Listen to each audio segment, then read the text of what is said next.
Do you believe that he may have worsened the situation with his speech yesterday?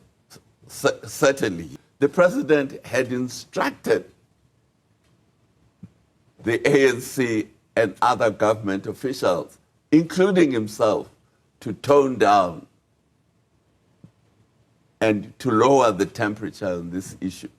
And what did we see at Cape Town Airport?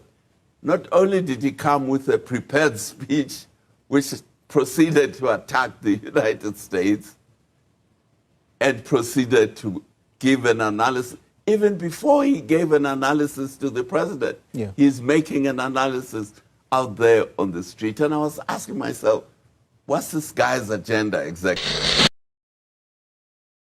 Guys, so I'm actually out of Birmingham and now in Sweden. Don't mind my bloody eyes. I actually had some late flights and train delays and all that, so I was running but now it's quite chilly here in Sweden, especially through Stockholm. And I woke up this morning to a report from Mbeki analyzing Ibrahim Rasool's speech on his arrival to South Africa. And, you know, I actually thought that that speech would raise a lot of eyebrows because I was actually expecting, I'll take a seat. I was actually expecting, right? I was actually expecting that Ibrahim Rasool would, especially since President Ramaphosa had actually ordered for him to write a report or, you know, on what transpired in the US and all that. I was actually expecting that, and, you know, President Ramaphosa to really explain and give his own thoughts on what was going on. But then he actually arrived then at that rally, as you saw in my last video, and made a speech with Amandla and all of that.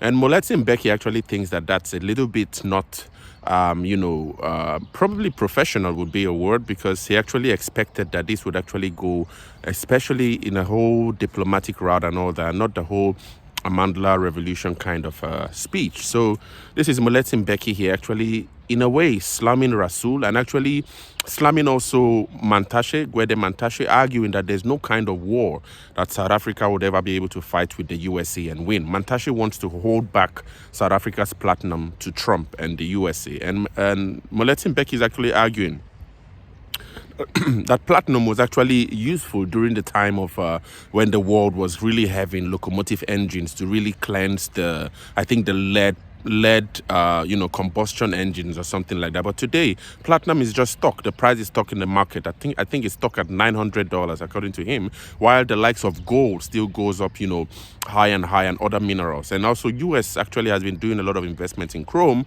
and, you know, the world now is trying to get according to Moletsi, US is chrome.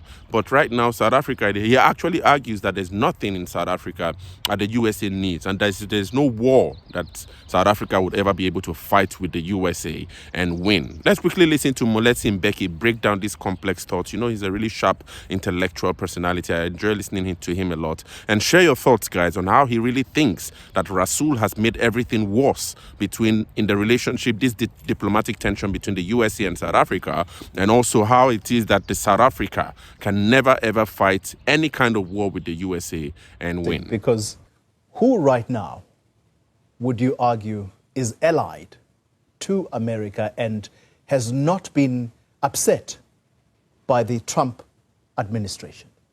The Trump administration has upset a lot of people. It has upset the Germans, it has upset the British, it has upset the French, but all these countries are under the American security umbrella. So when push comes to shove, when America says to them, jump, they ask how high. President Ramaphosa, do you believe he's providing the necessary leadership? Has he provided leadership from the get-go? I don't think so. I think this situation should never have been allowed to run away the way it to the extent of having South Africa's ambassador being expelled.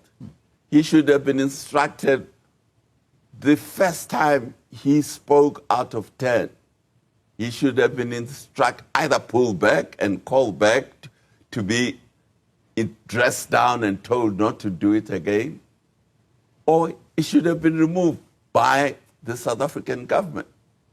Because this wasn't the first time he was involving himself in the internal politics of the host country. Yeah. Do you believe that he may have worsened the situation with his speech yesterday? Certainly, he didn't improve. The president had instructed the ANC and other government officials, including himself, to tone down and to lower the temperature on this issue. And what did we see at Cape Town Airport? Not only did he come with a prepared speech which proceeded to attack the United States and proceeded to give an analysis, even before he gave an analysis to the president, he's making an analysis out there on the street. And I was asking myself, what's this guy's agenda exactly?